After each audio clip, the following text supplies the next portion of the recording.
Hey, what's up, man? Thanks for your video. I'm not sure of your real name, but I appreciate your. Well, in a sense, it was a criticism. In another sense, a praise of the direction of my videos recently, and how I'm kind of losing touch with the audience here in the YouTube community. Um, and then I would benefit, the rest of the community would benefit, everyone would benefit if we really did bring it back down to earth. In other words, when it comes to biology, um, we need to offer point blank criticisms of the status quo, or at least the status quo as it was 30 years ago, as you said, when Richard Dawkins' idea of selfish genes and the new synthesis of evolutionary biology, where the gene was elevated to the unit of selection, and um, Darwin's theory was really superseded by this more reductionistic approach to biology, where the organism ceased to even play an important role. The only causal factor involved in the evolutionary process became these genetic atoms, discrete genes which stood for specific traits. Organisms, when recognized at all, were understood as a bricolage of uh, isolated parts, kind of just um, patched together in a random way based on um, chance mutations in the genetic sequence. So there's no sense of an organism as an ordered whole. Um, Evolution basically comes down to chance and necessity. Uh, Chance being genetic mutation, and necessity being environmental selection, which also includes physical law, Newtonian physical law. The whole Darwinian paradigm, including the neo-Darwinian paradigm, is uh, basically built on uh, the idea that all sciences ultimately reduce to physics, and that physics is ultimately Newtonian in nature.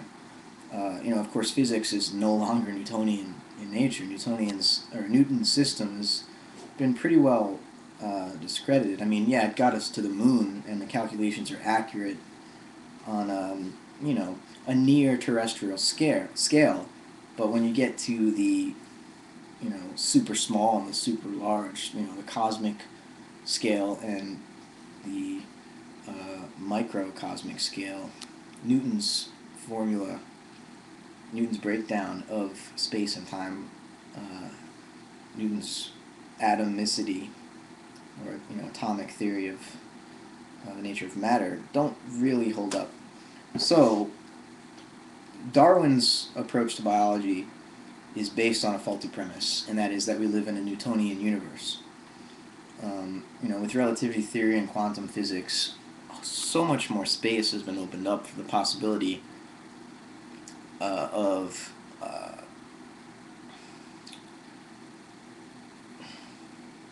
biology being more than just a mechanistic playing out of chance and necessity. Um, and really, I think for science, the 20th century has been, a struggle to come to terms with the fact that the paradigm science, in other words, the fulcrum upon which all of the sciences now, um, you know, must balance themselves, is biology, not physics. It was physics in the 17th century, when science was getting started. That was the foundation, but now it's biology. Physics is now reducible to biology. Why?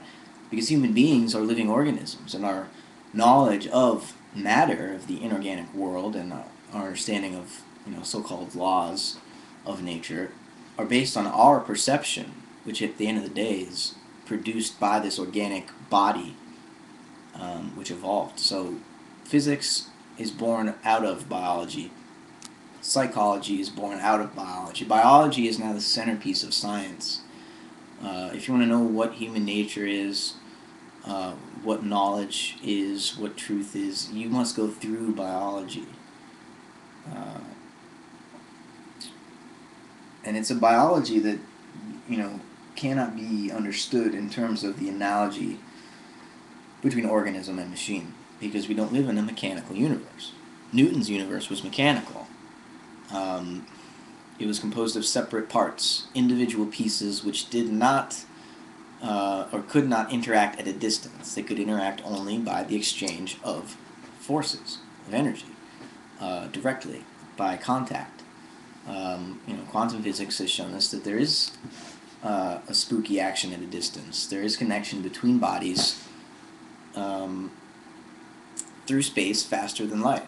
Or not faster than light, it's just they were always connected. The space between them is an illusion. There's no need for there to be efficient causation when there are other forms of causation, formal causation, final causation. So, for example, in a living cell, this becomes blatantly obvious, where you'll have different parts of the cell relating to each other through the larger whole, which is the entire cell, but in a way that isn't a direct relationship through forces. In other words, various parts of my brain will perform certain functions simultaneously in order to give rise to what we call conscious experience. And it's not that one side of the brain causes the other side to do what it does. They both occur simultaneously because they're part of a larger whole with its own emergent sense of form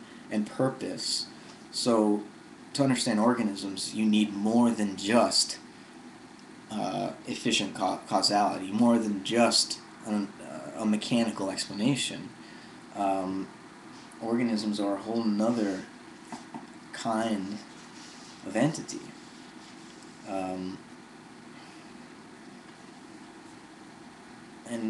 really, biology is struggling to come to terms with this in the last few decades, but it's not easy because it is forcing us to completely reimagine the nature and scope of science. Because again, it's a shift of the focus of science and the foundation of science from physics to biology. Life is now the paradigm case, not inorganic matter. Because we're realizing that for life to be possible, it must have been somehow existed in potential in matter. Matter came to life. It was, if we look at the evolution of the cosmos from the Big Bang until now, it's clear that each chapter in the story and all the laws of nature were fine-tuned to lead to this level of complexity, and that there's obviously a trend towards complexity on a cosmic level. And so, when a Darwinian tries to deny a telos implicit in the evolution of life on Earth, you really have to ignore a lot of the pattern, which should be, starkly evident to you. That you begin with a singularity, and then you end, or at least, at our current moment in time, at a great deal more complexity. So, if we think we've got the cosmos figured out based on the laws of thermodynamics, the first and second laws at least, we haven't got it figured out, because entropy obviously does not apply on some scales. There's a blatant contradiction, which, it's not necessarily a contradiction. We can understand why Earth would arise on the planet, because it is an open thermodynamic system, and it absorbs more energy from the sun than it can dissipate. So life and weather and climate and, all of the complex things which emerge on the surface of the planet are an attempt to somehow ease this tremendous energy gradient, which is produced by the, energy pouring in from the sun not being able to be reflected by the planet fast enough. So life kind of gets pulled out of this tension of, so much energy being absorbed and not enough being released. So entropy isn't in contradiction with life, but it certainly requires us to understand a different principle, a teleological principle,